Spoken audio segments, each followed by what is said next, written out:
Talk! If you are a 35-year-old single person like me, who has been thinking about buying your first property, but you're holding back because you are scared of the high cost and the possibility of losing money, you are not alone. I'm in the same boat. That's why I have invited my friend Teresa to help me to break down if this is a good move or should I keep my savings in the bank. So Teresa, what's your advice for someone like me? Great question, Gracia. I completely get the hesitation. Buying property is a big decision. But here's the thing, buying property isn't just about putting a roof over your head. It's also about, planning your wealth, building your wealth for retirement. And trust me, starting early when you are gainfully employed is the key to secure your financial future. So you are saying buying now can help me with my retirement? How does that work? Exactly. First of all, property is one of the best ways to hedge against inflation. Over time, property price tends to grow faster than average income. If you don't buy now, you will be priced out in the future. So by buying early, you are actually securing your financial future and locking in today's price before they raise further. So it's not just about the mortgage and the monthly payments, it's an investment for my financial future? Yes. Here's another important point to remember. Property works as a form of saving in three key ways. You got first, passive income. This is the rental income you earn if you decide to rent out your property. Second, you have principal income. Every mortgage payment you make reduces amount you owe, and which means you are building your equity. Third is the profit. If your property appreciates in value, you can sell it later for a profit. Okay, I see, but how does this look in practice? Let's say if I buy a 1.3 mil two-bedder condo, but my rental income cannot cover my mortgage, then what happens? That's a great question. Let's look at this example. If your rental income is 3,200 and your mortgage is 4,000 at a 2.8% interest, you're going to have a top up the difference of 800 a month. But here's the important thing, 800 isn't just the money you are losing, it's actually reducing your loan and going into building your equity. Think of it as a form of forced savings. Let's say you sell at the same price after 5 years.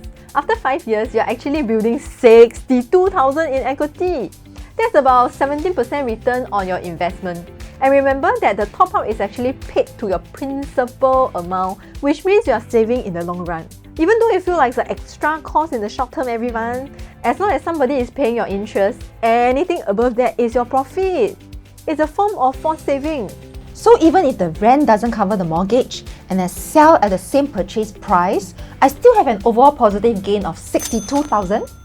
That's actually kind of reassuring. So if my property does appreciate over time, how does that affect things? Now if the property appreciates by about 3% per year, you are looking at a huge gain. After 5 years, you are looking at a returns of about 257,000, which is about 71% returns on your equity. Even if your rental is just about 3,200, the appreciation of your property value more than make up for it. That's why property is such a powerful long-term tool for investment. Wow, that's a huge difference. 71% returns in 5 years? Indeed, property has the potential to grow your wealth much faster than any other form of investment. But let's look at one more scenario. What if you bought for your own stay and then you do not have any rental and it appreciates over time? So in this case, right, we're looking at you're not renting it out. You're paying about 4,000 every month at 2.8% interest, and the property grows about 3% annually. You still see a return of 66,000 after 5 years, after deducting the interest paid. So no matter how you look at it, the property will give you a solid return whether you rent it out or live in it yourself.